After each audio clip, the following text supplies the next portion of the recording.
Personalization is already in existence today in terms of consumer merchandising on the internet, right? And some of the really famous personalization companies are Amazon, right? Amazon is if you like something, if you like this, you may like that, or others like you and purchase something like that.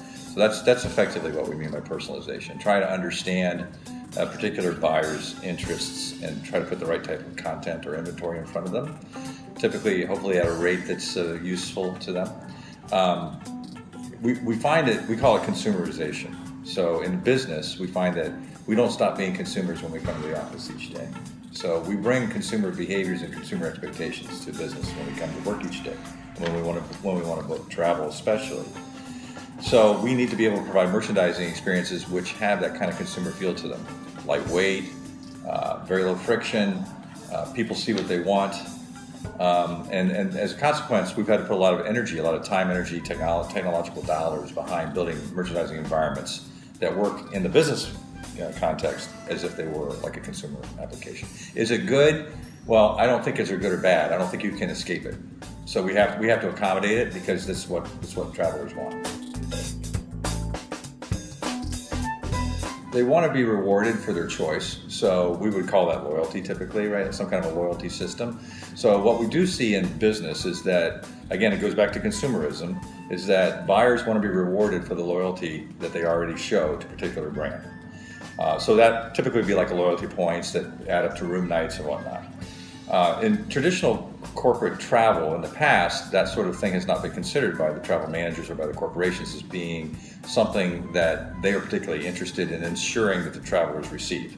But because of consumerization, travelers expect it and they will go seek it. So they will go outside the system. They'll go outside of corporate policy, for instance, to go book a hotel where they can get the loyalty points. It's just like with air as well. We hire people we call market managers. We also have with our CWT's solutions group, we have experts that are in region that better understand macro and microeconomic trends around the hotel industry.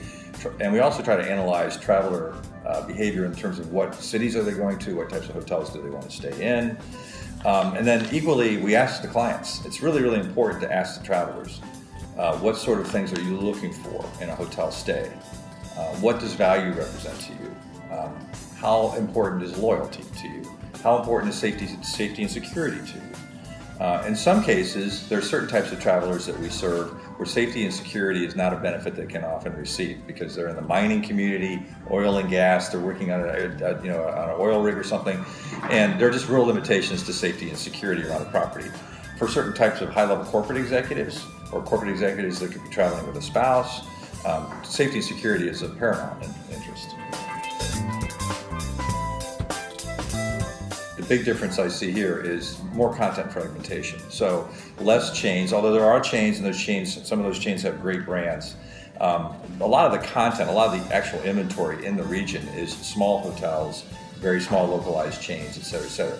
That creates some interesting challenges when it comes to actually getting that content into the system to merchandise it back to travelers because it's relatively easy to get a relationship with a large chain and to get all their properties loaded, et cetera, et cetera.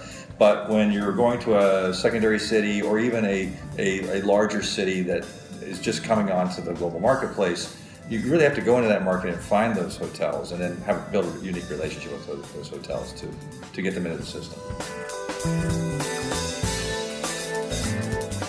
Corporate travel policy, it just is.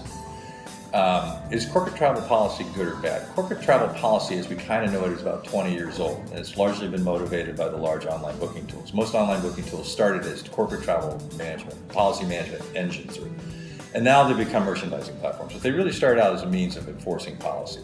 Is policy good? I think if it's fair and equitable, it's going to be good. We have found through studies that that there's higher level employee satisfaction when there are travel policies in place than without. So travelers kind of want to know what the rules are, as it were, and for the most part, they're going to stay within the rules. But they want to know that those rules are fair and equitable, and equally, they want to know that they're going to get, for the most part, access to the types of content that they're interested in consuming, whether it's a particular airline that they like to fly or a particular type of hotel they want to stay in.